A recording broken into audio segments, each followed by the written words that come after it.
চারদিকের আকাশ যেন লাল হয়ে উঠেছিল আগুনে।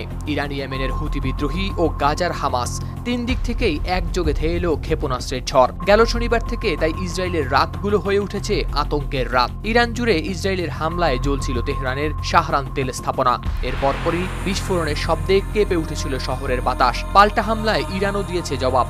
ধ্বংসস্তূপে পরিণত করেছে ইসরায়েলের তেল আবিব সহ বিভিন্ন শহর। এরই মাঝে ইসরায়েলের মরার উপর খাড়ার ঘা হয়ে উত্তরে গাজা থেকেও রকেট ছুড়েছিল হামাস। আর ঠিক তখনই নতুন মাত্রা যোগ করে ইয়েমেনের হুতি বিদ্রোহীরা। রাতের অন্ধকারে ইসরায়েলের দিকে ছুড়ে দেয় একের পর এক ক্ষেপণাস্ত্র। এক প্রতিবেদনে এ তথ্য জানিয়েছে কাতার ভিত্তিক সংবাদ মাধ্যম আল জাজিরা। ইসরায়েলি সামরিক বাহিনী আইডিএফ নিশ্চিত করেছে, ইসরায়েলের মধ্যাঞ্চলে ইয়েমেন থেকে ছোড়া হয়েছে কিছু ক্ষেপণাস্ত্র। হুথিরাও জানিয়েছে তারা ইরানের সঙ্গে সমন্বয় করে চালিয়েছে এই হামলা। আল মাসিরা টিভির মাধ্যমে জানিয়েছে এই হামলায় ব্যবহৃত হয়েছে প্যালেস্টাইন 2 নামের হাইপারসোনিক ব্যালিস্টিক ক্ষেপণাস্ত্র, যার গতিতে আকাশ ছিন্ন করে ধেয়ে এসেছে ধ্বংস।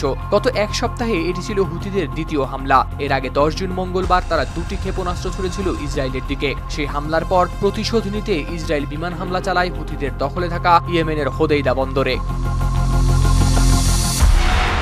ইসরায়েল বিরোধী অবস্থানকে আরও জোরালো করে হুথির শীর্ষ নেতা আব্দুল মালিক আল হুথি স্পষ্ট করেছেন, ইসরায়েলের আগ্রাসন রুখে দেওয়া শুধু কোনো এক দেশের কাজ নয়, বরং এটি পুরো অঞ্চলের স্বার্থে জরুরি। তার দাবি, শত্রুর দমনপীড়ন ও অন্যায়ের জবাব দিতে হবে একসাথে, যাতে এই অঞ্চলের দেশগুলো শান্তি পায়। এদিকে গত 1.5 বছর ধরে গাজার ফিলিস্তিনিদের প্রতি সংহতি জানিয়ে নিয়মিতভাবে ইসরায়েলে ক্ষেপণাস্ত্র হামলা চালিয়ে আসছে হুথিরা।